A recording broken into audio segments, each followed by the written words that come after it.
My name's Simon Wilson. I'm a specialist clinical negligence lawyer dealing particularly with pressure sore damage cases.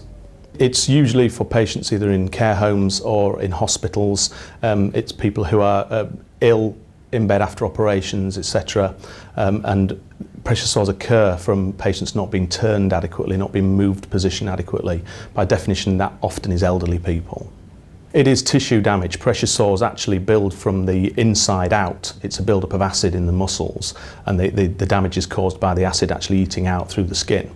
It happens over a prolonged period of time. If the acid isn't allowed to pool, the injury doesn't occur. So it is usually damage to the soft tissues, which results in scarring, which may need plastic surgery. We've been dealing with pressure sores for many years as a department, particularly myself over the last 10 or 15 years really. In terms of examples, we tend to find that you get a run of this type of claim against a specific ward on the trust, at the trust. That may be because of a lack of training at that time, for example, and you tend to find that you may get inquiries from 3 or 4 people at the same time who have all developed pressure sores. Really, in general terms, pressure sores are avoidable with appropriate treatment. They should seek advice from ourselves about pressure sore claims because we have so many years of experience of dealing with this type of claim.